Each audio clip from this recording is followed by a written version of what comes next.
Put your trust in God. Hello, hello, hello, my friend. This is Clyde. You would think I want to make a believer out of you. And that's true. Yesterday, we said you should not stop praying. And I hope you bought into that piece of advice. You'll find it was worth doing. Well, here I am again today in your face. And this time I have a great suggestion that you cannot ignore.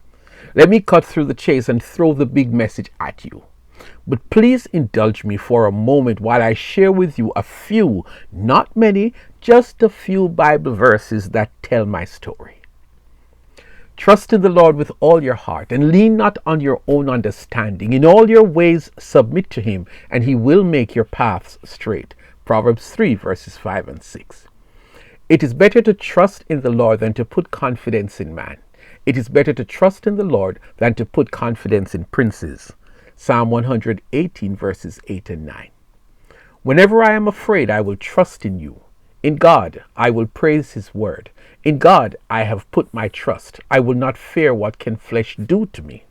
Psalm 56 verses 3 and 4. I really could stop right there, but you know me. I love to talk, so we are going to talk this one through. I really am serious when I say to you, trust God. And this is not a cliche. It is a lifestyle. It is a philosophical statement on which to build your life. It is the guidelines that you ought to live by. Why should you trust God? After all, you are an intelligent being, right? Probably with a degree or two. Maybe you are successful in the professional world. Maybe you have successfully made some significant investments and you have seen some wealthy returns. And the list could go on and on. But today, I want you to know that you ain't winning yet. Not with all your accolades, successes, and achievements if you are not trusting God. So you might ask, why should you trust God? How can I say this without insulting your intelligence? God has 100% track record of being trustworthy. There was a time I struggled with the whole creation story, mainly because as an 8-year-old kid, it did not make sense to me what the Bible said that God did in the beginning. I wanted to know how. I wanted to know with what. I wanted to know who taught him. I wanted answers to my big questions. But I have considered a few other explanations about how this world became what we see and know, and none of them makes sense. So I went back to the Bible as an older person, and it is simply amazing that God did all he did as we see recorded in Genesis 1. And think about it.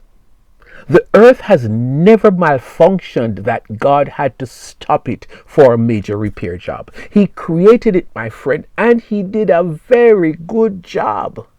The sun has never fallen from the sky. Gravity has never been on vacation, and he did it without help, because guess what? God is God, and there is no one his equal. No one can take his place or do the things he has done when he made the earth. Seems to me, if you are looking for someone to trust with your life, that you should trust the one who created your life, the one who made this world. Trust in God. Still you ask, why should you trust in God? I would suggest ask someone with a foolproof story of what it means to trust God. And I recommend my wife. Yes, 7 years ago, this amazing woman, without warning or any family history to support it, was diagnosed with breast cancer. She did not panic, not for a day, not for a moment. She went on a crazy Trust in God campaign. She decided that she was going to trust God to remove the cancer from her body. She cannot sing, but every day she would be singing some powerful songs about healing. She had friends praying for her. She embraced scriptures about healing. She refused to seek a second opinion. Instead, she told the doctor who was going to do the surgery that she will do all he tells her to do, but he needs to know that her ultimate confidence is in the God she trusts. Well, 2 weeks after the surgery, sitting in his office and his nurse in the room as witness, I heard that doctor told her, "We caught everything, Mrs. Bailey. You are cancer free." She will tell you it is because she put her trust in God. Trust in God, my friend.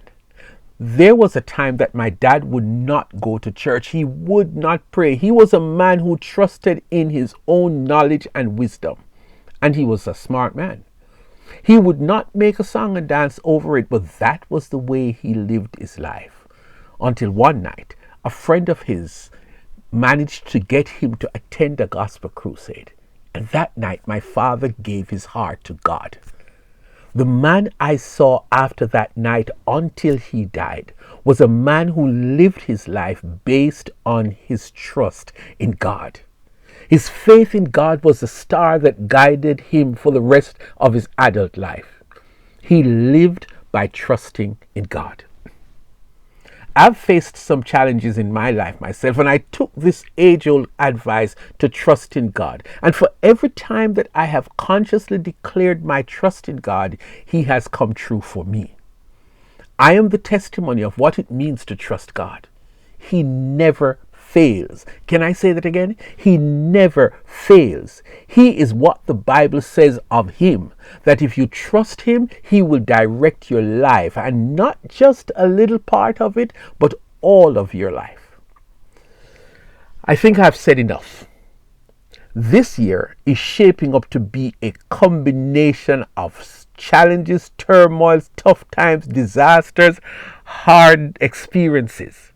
Your best bet right now is to trust God and let the God of the ages guide you through the difficulties ahead. My friend, you will never regret it. My word to you today, trust in God.